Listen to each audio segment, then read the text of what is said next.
Morning students, in this lecture we are starting a chapter number 2, collection of data of book statistic for economic. So our chapter name is collection of data. जैसा कि हमने statistic के meaning में ही read किया था, statistic is a technique or tool for collection, organizing, presenting, analyzing and interpretation of data. So collection of data हमारी first stage है statistic की. First of all, data is collected. Data को collect किया जाता है तो डेटा को कैसे किस वे में कलेक्ट किया जाता है. So there are two sources of collection of data. Two ways में हम डेटा को कलेक्ट कर सकते हैं. First is primary source, second secondary source. First primary source. Primary source of data implies the collection of data from the source of origin. It means to collect the data from the first hand. It means primary source में data वहां से collect किया जाता है कि जब data को किसी ने भी यूज ना किया हो, बिल्कुल ओरिजिनल डेटा हो, बिल्कुल न्यू डेटा हो. That is primary source of data. It offers your first hand quantitative information. First hand means किसी ने भी उस डेटा को कभी यूज मत किया हो. फॉर एग्जाम्पल, जब एक डेयरी मिल्क मैन्युफैक्चरर ने डेयरी मिल्क को बनाने का प्लान किया, डेयरी मिल्क चॉकलेट को मैन्युफैक्चर करने का प्लान किया, तो उसने कुछ R&D पे एक्सपेंड किया होगा. R&D means research and expenditure. कुछ रिसर्चेस की होगी कि उसके अंदर क्या इंग्रेडिएंट्स डाले जाए कि वो हेल्थ को भी खराब ना करे और टेस्टी भी हो और उसको प्रॉफिट भी हो. तो मीन्स कुछ उसने R&D रिसर्च किया होगा कुछ. तो रिसर्च किया जब उसने, तो रिसर्च पर उसने इन्वेस्टिगेशन की. कुछ जो इन्वेस्टिगेशन की, तो डेयरी मिल्क जब फर्स्ट टाइम आई थी बिल्कुल न्यू थी, तो उसके जो डेटा कलेक्ट किया होगा बिल्कुल न्यू वे में कलेक्ट किया होगा. दैट इज फर्स्ट हैंड और primary source of data. Second secondary source. Secondary source of data implies the collection of data from some agency or some institution which have already used that data. Secondary source कौन से होते हैं? जो data को already use कर चुके होते हैं. That is secondary source of data. Means that is second hand data. जो फर्स्ट टाइम ना होके जो सेकेंड टाइम यूज हो रहा हो, that is second time data. For example,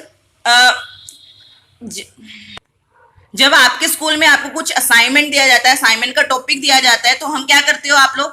तो आप लोग उस टॉपिक को नेट पे सर्च करते हो, कुछ फॉरेन ऑथर्स की बुक्स में सर्च करते हो, वहां से डिटेल निकालते हो, नेट से डिटेल निकालते हो. तो वो डिटेल क्या है? वो ऐसी डिटेल है जो रिसर्चर्स ने पहले ही सर्च कर चुके हैं और वो उनको यूज कर चुके हैं. आप उनको अगेन सर्च करके नेट से क्या कर रहे हो? कॉपी पेस्ट कर रहे हो. That is second hand data और सेकेंडरी सोर्स ऑफ डेटा. अभी तो हमने प्राइमरी और सेकेंडरी सोर्सेज के बारे में पढ़ा था. अब हम पढ़ेंगे primary and secondary data. What is primary and secondary data? Primary source of collecting of data is called primary data. जहां से प्राइमरी सोर्स है, जिन प्राइमरी सोर्सेज से डेटा को कलेक्ट किया जाता है, दैट इज प्राइमरी डेटा. और secondary sources of data collection, that is secondary data. So primary data is also called first hand data. In this data collected by the investigator for his own purpose for the first time from the beginning are called primary data. जो investigator first time के लिए करता है, first time के लिए किसी special purpose के लिए डेटा को सर्च करता है from the beginning point, that is primary data. इसके फीचर्स क्या है? इसकी कॉस्ट क्या होती है? हैवी कॉस्ट होती है. प्राइमरी डेटा की कॉस्ट हैवी होती है, इसमें टाइम ज्यादा लगता है. और in this data is collected from is original point, कि इसके बिल्कुल ओरिजिनल पॉइंट से डेटा को कलेक्ट किया जाता है. और फर्स्ट टाइम कर रहे हैं तो डेटा को कलेक्ट करने में खर्चा भी क्या होगा? एक्सपेंसेस भी क्या होंगे? ज्यादा होंगे. कॉस्ट हैवी होती है. और इसके डेटा को कलेक्ट करने का जो ऑब्जेक्टिव होता है, एक मेन लार्ज ऑब्जेक्टिव होता है. किसी स्पेशल पर्पस के लिए प्राइमरी डेटा को कलेक्ट किया जाता है. Then secondary data. Secondary data क्या होती है? Secondary data are collected from the secondary source which have already in use. कि ऐसे सोर्सेज से डेटा को कलेक्ट किया जाता है which have already in use. For example some institutions, agency etcetera. It is also called second hand data. These data are collected for specific objective. Means कुछ objective तो होते हैं पर इतने लार्ज नहीं होते ऑब्जेक्टिव, जैसे कि प्राइमरी डेटा को कलेक्ट करने के लिए ऑब्जेक्टिव्स होते हैं हमारे. और सेकेंडरी डेटा क्या होता है? पब्लिश्ड डेटा होता है. हम किसी पब्लिश सोर्स से डेटा को कलेक्ट करते हैं. फॉर एग्जाम्पल मैगजीन्स, नेट पे क्या होता है, नेट पे पब्लिश हो चुका होता है डेटा, तो हम वहीं से कॉपी पेस्ट करते हैं, that is secondary data. Now principal differences between primary and secondary data. अब डिफरेंस कौन से है प्राइमरी और सेकेंडरी डेटा के बीच में? There are main 3 differences between primary and secondary data. First is difference in originality. Primary data is collected from the its base or from its origin. कि जो फर्स्ट टाइम जहां पे वहां पे उस डेटा का ओरिजिन हुआ है वहीं से उस डेटा को कलेक्ट किया जाता है. But secondary data are collected from not its origin. It is collected from other place where it's no existence. Means ये ओरिजिनल तो इसका कहीं पे for example first time researcher ने डेटा को कलेक्ट किया, उस डेटा को कुछ रिसर्च की उस पर, उस डेटा को उसने नेट पर पब्लिश कर दिया, तो उस रिसर्चर के लिए क्या था फर्स्ट टाइम? वो ओरिजिनल मीन्स प्राइमरी डेटा. फिर किसी अदर ने उसको नेट से कॉपी किया और उसको आगे अपनी किसी इन्वेस्टिगेशन के लिए यूज किया, that is secondary data. Then difference in suitability of objective. Primary data में जो डेटा कलेक्ट किए जाते हैं उनके पीछे some specific main objective, large objective होते हैं. बट सेकेंडरी डेटा में क्या हो जाते हैं? स्पेसिफिक तो होते हैं बट नॉट सो मेन और नॉट सो बिग और not so large objective. Then difference in cost of collection. Primary data are costlier, heavy and time. उसमें क्या लगता है? कॉस्ट भी ज्यादा होती है, टाइम भी ज्यादा लगता है, एफर्ट्स भी ज्यादा होते हैं इन्वेस्टिगेटर के. जबकि सेकेंडरी डेटा में क्या होती है? कॉस्ट भी कम होती है, टाइम भी कम लगता है, मनी भी कम लगती है. These are the difference between primary data and secondary data. Next topic है सम स्टैटिकल मेथड और मोड ऑफ डेटा कलेक्शन. ये मोड है प्राइमरी डेटा को कलेक्ट करने की कि how what are the ways from which primary data are collected, कि कौन से वेज से हम प्राइमरी डेटा को कलेक्ट कर सकते हैं. So there are 4 ways where we can collect primary data. First, direct personal investigation, indirect oral investigation, information from local source or correspondents, information through questionnaire और schedule. और इनमें आते हैं questionnaire और schedule में आते हैं mailing method and enumerators method. First 2 method हम इसी वीडियो में करेंगे, then next 2 method हम next वीडियो में करेंगे. First method of collecting primary data is direct personal investigation. Direct means बिल्कुल direct, personal means direct contact में आकर investigation. In direct personal investigation the investigator collect the information from informant directly और in directly his contact. He collect the data from informant directly by asking his view on that research. In other words, investigator establish direct relation with the person from whom he is collecting the data. जिससे informant अपना data को collect करना चाहता है वो उससे एक personal relation बनाता है, फेस टू फेस कॉन्टेक्ट करता है, उससे डेटा को कलेक्ट करता है, that is direct personal investigation. और ये क्या है इसमें?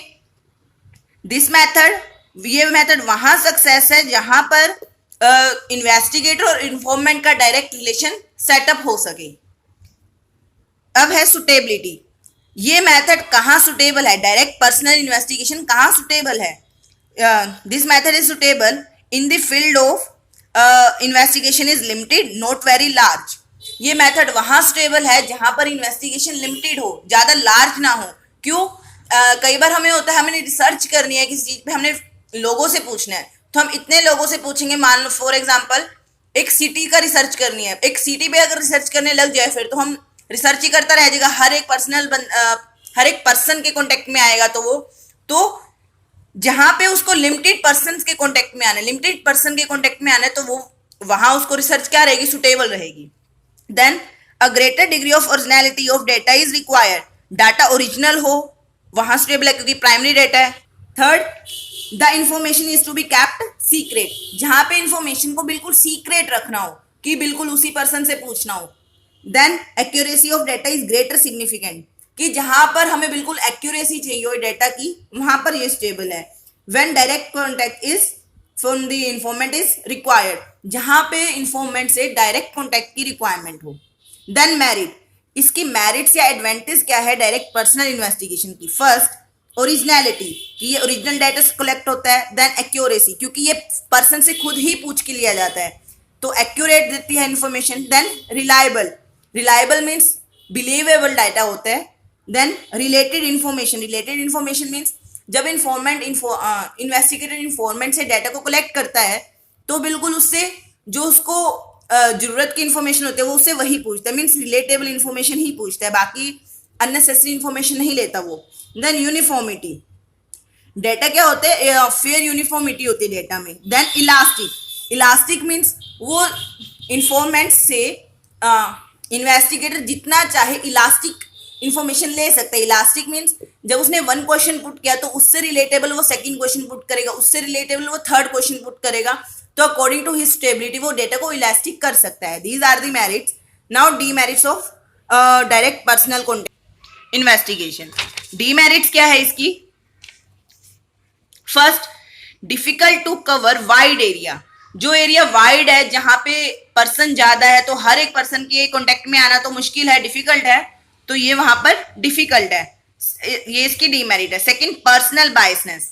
पर्सनल बायसनेस मीन्स कई बार कन्फ्लिक्ट हो जाते हैं लोगों के बीच में, तो वहां पर डाटा नहीं कलेक्ट कर सकते, या फिर कुछ लोग होते हैं कि रिलायबल डाटा नहीं भी प्रोवाइड करने जाते। कई बार कुछ लोग इंटरव्यू में कि बोलते कुछ है, मतलब लाई डेटा, झूठ बोल देते, तो पर्सनल बायस कन्फ्लिक्ट हो जाती है। देन कॉस्टली, ये डाटा कॉस्टली पड़ता है। लिमिटेड कवरेज, ये कहाँ है, ये हर फील्ड में स्टेबल नहीं है, कुछ फील्ड में, लिमिटेड फील्ड में ही स्टेबल है। These are the merit or demerit and stability of direct personal investigation. Second method of primary data collection is indirect oral investigation. Oral investigation means indirect. Direct में था कि direct contact में आके जिस person से हमने data को collect करना है, तो इनडायरेक्ट में क्या होगा कि जिस पर्सन का डाटा कलेक्ट करना है, जिस चीज का, उस पर्सन के कॉन्टेक्ट में ना आकर किसी थर्ड पर्सन से उस पर्सन के बारे में डेटा को कलेक्ट करना, that is indirect oral investigation. So indirect oral investigation is the method by which information is obtain not from the person regarding whom the information is needed.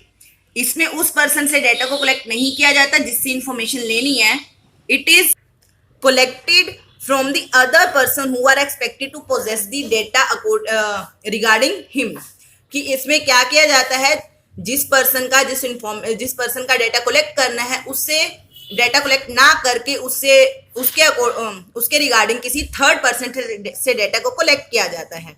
For example, mister X is collecting data about mister Y and he asked mister Z about Y.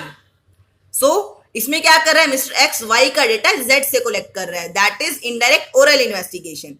So, stability of this data is suitable where the field of investigation is relatively large, कि जहां पर थोड़ा large हो investigation. Then it is not possible to have direct contact, जहां पर उस person से direct contact करना difficult हो। For example, X और Y का contact नहीं हो सकता, लेकिन X और Z का हो सकता है, और Z Y के बारे में जानता है, तो X और Z का contact से। Then the concerned informant are not applicable for giving information. जहां पर जो इंफॉर्मेंट है जिसके बारे में डेटा कलेक्ट करना है, वो अपनी इंफॉर्मेशन देने के लिए रेडी ना हो, या वो कॉन्टेक्ट करने के लिए रेडी ना हो। So these are the stability. Next है merit of indirect oral investigation. इसकी मेरिट क्या है, वाइड कवरेज, की वाइड एरिया को कवर करता है, less expensive. Direct oral investigation से ये थोड़ा कम एक्सपेंसिव है। एक्सपर्ट ओपिनियन, इसमें क्या किया जाता है, डाटा एक एक्सपर्ट से कलेक्ट किया जाता है, तो एक्सपर्ट के ओपिनियन मिल जाते हैं। फ्री फ्रॉम बायसनेस से फ्री है और सिंपल है। नेक्स्ट है डीमेरिट।